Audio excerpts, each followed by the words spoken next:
couple of decades ago, I was in a bit of a storm one night, an actual electrical storm, one of the worst I'd ever seen, lightning everywhere and all the time.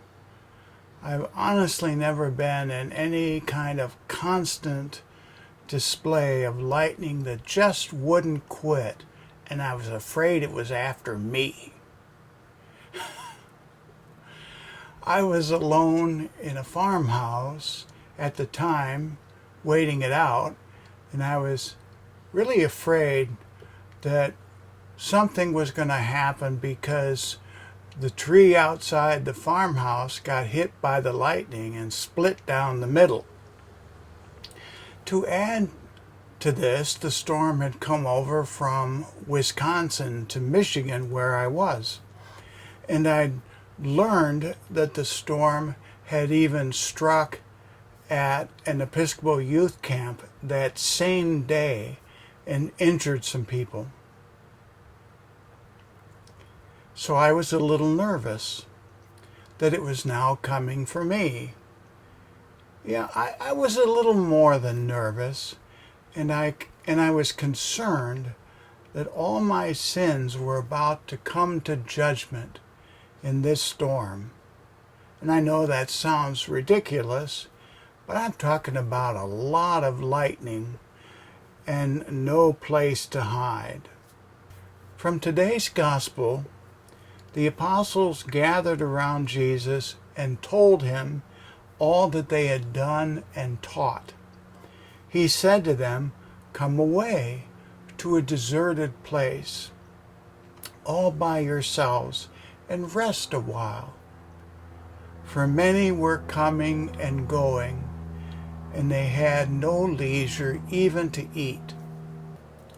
Come away to a deserted place, all by yourselves, and rest a while. In my lightning experience, that's exactly what I was doing. I was on a private retreat at St. Gregory's Abbey in Three Rivers, Michigan. This was my go-to place for prayer and quiet, and it was especially good when it seemed like life was getting too hectic. So when I read that Jesus told his disciples to come away to a deserted place and rest a while, I immediately thought of the Abbey and my time of peace and prayer. After all, there's nothing like getting up for matins, which is like morning prayer, at 4 a.m. This is the first service of the day, and I tried to set my alarm to be up just in time for the service.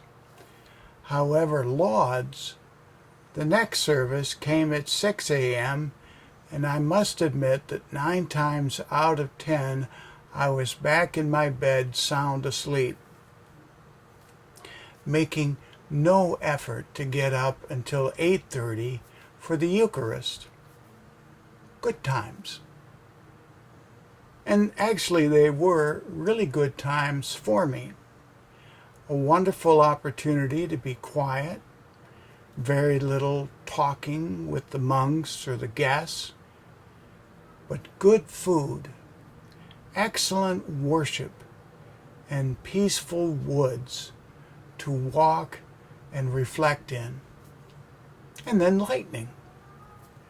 At least at one time, what I like to call constant contact lightning and thunder. I mean, you could almost read by it. But that's the way it is sometimes. The best laid plans have to face the events that we have no control over. Jesus and the apostles had to face the challenge of looking for quiet and solitude, only to find that the crowds would not let them be. It's such a precarious balance to hold out for time of solitude and prayer when our families and work and life demand so much. There's something really wonderful about finding a spot where you can maybe close the door and just be you. Perhaps that's the greatest purpose of such quiet times: self-discovery, rediscovery, and finding where God fits in your life. Finally, you have to carve these times out for yourselves. Everyone's busy. No one has time for prayer or reflection. No one is going to give it to you. Claim it for yourselves.